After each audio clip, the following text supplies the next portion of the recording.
السلام علیکم ناظرین، آپ دیکھ رہے ہیں پیغام اولیاء چینل۔ لاکھوں کروڑوں درود و سلام حضور پاک صلی اللہ تعالی علیہ وآلہ وسلم پر اور ان کی آل پاک پر۔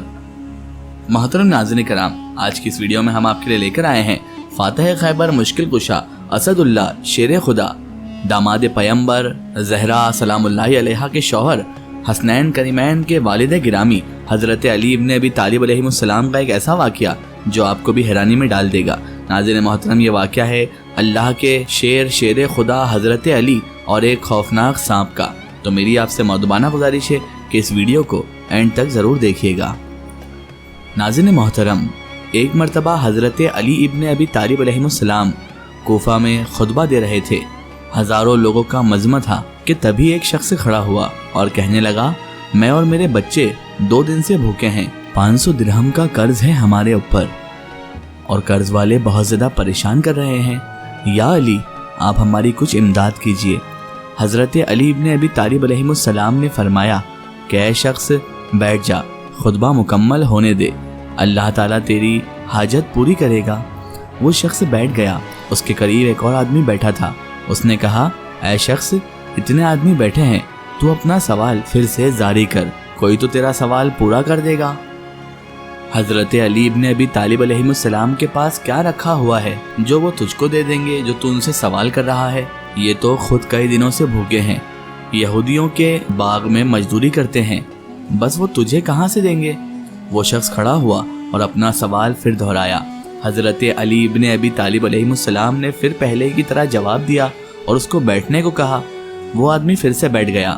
اس اکسانے والے آدمی نے، دوسرا آدمی جو تھا، اس نے پھر سے اسے اکسایا کہ حضرت علی ابن ابی طالب علیہ السلام پر یقین کیوں کرتا ہے؟ ان کے پاس حقیقت میں کچھ نہیں ہے، 500 درہم کہاں سے دیں گے وہ؟ آدمی پھر سے کھڑا ہو گیا اور اپنا سوال پھر دہرایا۔ تب حضرت علی ابن ابی طالب علیہ السلام نے فرمایا، اے شخص بیٹھ جا، خطبہ ختم ہونے والا ہے، میں ضمانت دیتا ہوں کہ پروردگار عالم تیری خواہش ضرور پوری کر دے گا، تیری حاجت پوری کر دے گا، خطبے کے بعد مجھے مل لینا۔ بس وہ آدمی یقین کرتے ہوئے آرام سے بیٹھ گیا۔ خطبہ مکمل ہوا۔ حضرت علی ابن ابی طالب علیہ السلام خود اس شخص کے پاس گئے اور ایک طرف اسے لے کر جنگل کی جانب چل دیے۔ کچھ دور چلنے کے بعد اس شخص نے کہا، یا علی، ہم کہاں جا رہے ہیں؟ تو آپ حضرت مولا کائنات امام علی ابن ابی طالب علیہ السلام نے اس سے کہا، اے شخص آنکھیں بند کر۔ اس نے آنکھیں بند کر لی۔ اس کے بعد آپ حضرت علی ابن ابی طالب علیہ السلام نے کچھ لمحے بعد فرمایا، آنکھیں کھول دے۔ اس نے آنکھیں کھول دی، لیکن جب اس کی آنکھیں کھلی تو سامنے اس کے عجیب و غریب منظر تھا، کیونکہ ناظرین محترم، اب حضرت علی ابن ابی طالب علیہ السلام اور وہ شخص جو قرض دار تھا وہ اب مصر کے بازار میں موجود تھے۔ جب وہ دونوں مصر کے بازار میں کھڑے ہوئے پائے گئے تو اس شخص نے دیکھا کہ اس مصر کے بازار میں غلاموں کی بیچا دھری مچی ہوئی ہے، خریداری اور فروختی مچی ہوئی ہے۔ حضرت علی ابن ابی طالب علیہ السلام نے اس شخص سے جو قرض دار تھا اس سے فرمایا کہ میں تیرا غلام ہوں، ایک کام کر، مجھ کو 500 درہم میں بیچ دے، خبردار زیادہ مت مانگنا۔ وہ شخص مولا کائنات امام علی ابن ابی طالب علیہ السلام کی یہ بات سن کر حیران ہو گیا۔ اس کا تو مانو پیروں تلے زمین کھسک گئی ہو۔ وہ شخص حیرانی سے حضرت علی کو دیکھنے لگا۔ حضرت علی کرم اللہ وجہ الکریم نے اس سے فرمایا، مجھے 500 درہم میں بیچ دے۔ حضرت علی کرم اللہ وجہ الکریم کے بہت زور دینے پر اس نے ایسا ہی کیا۔ ایک بادشاہ کا وزیر وہاں پر موجود تھا۔ اس نے پہلے تو دیکھنا شروع کیا اور پھر قیمت معلوم کی۔ 500 درہم جب قیمت بتائی گئی تو اس نے 500 درہم اس شخص کے حوالے کیے۔ خیر، اسے آدمی نے پیسے لے کر اپنی راہ لے لی۔ حضرت علی ابن ابی طالب علیہ السلام اس وزیر کے ساتھ بادشاہ کی خدمت میں حاضر ہو گئے۔ بادشاہ نے کہا، اے شخص، تو کیا کام کر سکتا ہے؟ فرمایا، جو کچھ بھی کام ہو ضرور کروں گا۔ بادشاہ بہت خوش ہوا اور کہا کہ پہلے تو یہ کام کر، ایک اژدہا یہاں ہر سال اس شہر میں آتا ہے اور بہت سے آدمیوں کو نگل جاتا ہے۔ اب چونکہ اس کے آنے کا دن ہے، تم کسی طرح اس کو ہلاک کر دو۔ بس اگلے دن حضرت علی ابن ابی طالب علیہ السلام اس راستے پر کھڑے ہو گئے جہاں سے وہ اژدہا یعنی بہت بڑا سانپ آتا تھا۔ آپ نے دیکھا کہ بہت بڑا سانپ فنکارے مارتے ہوئے آ رہا ہے۔ سب لوگ خوف سے کمزور پڑ گئے، لیکن آپ نے سب کی حوصلہ افزائی کی اور خود آگے بڑھ گئے، یہاں تک کہ وہ بڑا سا اژدہا، بڑا سا سانپ بالکل قریب آ گیا۔ آپ نے آگے بڑھ کر اس کے دونوں جبڑوں کو پکڑا اور اس بڑے سے اژدہے کے جبڑوں کو پکڑ کر چیر کر اس کے 2 ٹکڑے کر دیے۔ اللہ اکبر! لوگوں نے جیسے ہی اپنی آنکھوں سے یہ منظر دیکھا تو ان لوگوں کو اطمینان ہوا، مگر اس پر کافی حیرت ہوئی کہ حضرت علی نے، جو ان کے لیے تو انجان شخص ہی تھے، انہوں نے دونوں ہاتھوں سے پکڑ کے اس سانپ کا جبڑا چیر کر اس کے 2 ٹکڑے کر دیے۔ بادشاہ تو بہت زیادہ خوش ہوا اور کہا کہ تم نے بہت بڑا کام کیا ہے۔ ایسا ایک اور کام ہے، اور وہ یہ ہے کہ جب دریا چڑھ جاتا ہے تو شہر میں داخل ہو جاتا ہے اور آبادی کا بہت بڑا نقصان ہو جاتا ہے۔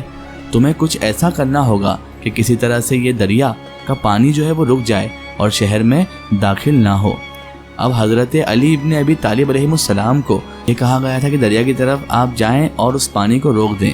آپ حضرت علی ابن ابی طالب علیہ السلام دریا کی طرف چل پڑے اور شہر کی طرف سے ایک لکڑی کی چھڑی لے کر کنارے کے قریب ایک لکیر لگا دی، اور آپ حضرت علی ابن ابی طالب علیہ السلام نے اس دریا سے کہا، اے دریا تجھے قسم ہے جو اس لکیر سے آگے بڑھی۔ چنانچہ حضرت علی ابن ابی طالب علیہ السلام کے حکم کے مطابق ایسا ہی ہوا۔ دریا اس لکیر سے ذرہ برابر بھی آگے نہیں بڑھ پایا۔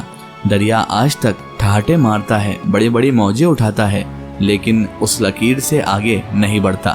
جب بادشاہ کو علم ہوا تو وہ بہت حیران ہوا کہ یہ تو کوئی بہت ہی عظیم تر اور بڑا انسان ہے، کوئی نیک شخصیات کا مالک ہے۔ وہ کہنے لگا، اے شخص، تو نے 2 بہت بڑے بڑے کام کیے ہیں، اگر ایک اور کام کر دے تو میں تجھے آزاد کر دوں گا۔ حضرت علی کرم اللہ وجہ الکریم نے فرمایا، کام بتائیے۔ بادشاہ کہنے لگا، یہ شخص کوفہ میں حضرت علی ابن ابی طالب علیہ السلام کے نام سے ایک شخص بڑا مشہور ہے، تم کو اس کا سر کاٹ کر لانا ہوگا۔ نعوذ باللہ من ذالک۔ آپ حضرت علی ابن ابی طالب علیہ السلام نے بادشاہ کی یہ بات سن کر فرمایا، اے بادشاہ، یہ کام تو دونوں کاموں سے بہت زیادہ آسان ہے، جلدی سے تلوار لائیے، ابھی میں سر حاضر کرتا ہوں۔ بادشاہ نے تلوار منگوائی۔ آپ نے فرمایا، اس تلوار کو پکڑیے اور جب میں 1 2 3 کہوں تو فوراً تلوار مار دیجیے گا۔ حضرت علی ابن ابی طالب علیہ السلام کی گردن آپ کے سامنے پڑی ہوگی۔ بادشاہ نے تلوار اٹھائی۔ حضرت علی ابن ابی طالب علیہ السلام نے 1 2 3 کہا۔ بادشاہ حیران تھا کہ یہاں اس غلام کے سوا اور کوئی شخص نہیں ہے، تلوار کس پر چلاؤں؟ وہ بادشاہ ابھی اسی سوچ میں گم تھا کہ تبھی حضرت علی ابن ابی طالب علیہ السلام نے گردن جھکاتے ہوئے اس کو پریشان دیکھ کر کہا، ادھر ادھر نہ دیکھو، ہاں میں ہی علی ہوں۔ اللہ اکبر! جس علی کی گردن تم چاہتے ہو میں وہی علی ہوں۔ اس بادشاہ نے جیسے ہی حضرت علی ابن ابی طالب علیہ السلام کے یہ الفاظ سنے تو سنتے ہی اس نے وہ تلوار پھینک دی، اور تلوار پھینک کر بادشاہ حضرت علی ابن ابی طالب علیہ السلام کے قدموں میں گر پڑا اور کہنے لگا کہ اگر حضرت علی ابن ابی طالب علیہ السلام آپ ہیں تو میں ایسے اللہ تبارک و تعالیٰ کے خدا پرست بندے کو ہرگز کچھ نہیں کر سکتا، اور میں آپ کے اللہ تبارک و تعالیٰ پر ایمان لاتا ہوں۔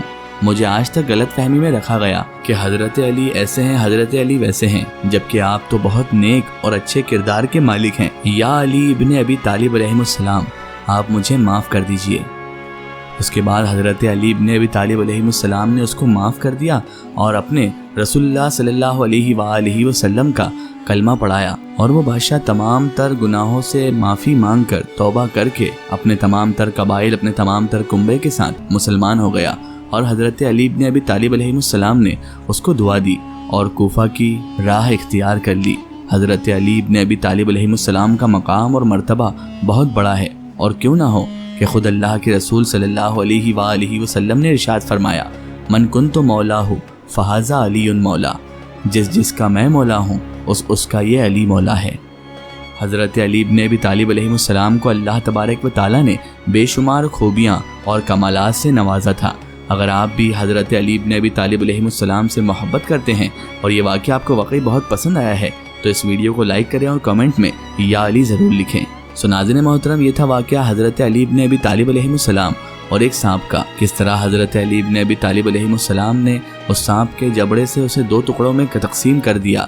ناظرین محترم، یہی شان ہے شیر خدا، فاتح خیبر، مشکل کشا حضرت علی ابن ابی طالب علیہ السلام کی۔ آخر میں اللہ تعالیٰ سے دعا ہے کہ اللہ تعالیٰ ہمیں رسول خدا صلی اللہ علیہ وآلہ وسلم کے صدقے میں، مولا کائنات امام علی ابن ابی طالب علیہ السلام کے صدقے میں ہر برے کام، ہر برے اعمال سے ہمیشہ بچائے رکھے، اور ہمیں بھی نیک راہ پر چلنے کی توفیق عطا فرمائے، صراط المستقیم کے راستے پر چلنے کی توفیق اور رفیق عطا فرمائے۔ آمین ثم آمین۔ سو ناظرین، آپ کو یہ ویڈیو کیسی لگی کمنٹ سیکشن میں ضرور بتائیں، اور ہمارے چینل کو سبسکرائب کرنا نہ بھولیں۔ اس ویڈیو کو زیادہ سے زیادہ شیئر کریں اور اسے تمام انبیاء کرام، تمام اولیاء کرام کے چاہنے والوں تک، ماننے والوں تک ضرور پہنچائیں۔ پھر حاضر ہوتے ہیں آپ کے لیے ایک اور بہترین ویڈیو کے ساتھ، تب تک کے لیے خدا حافظ، السلام علیکم۔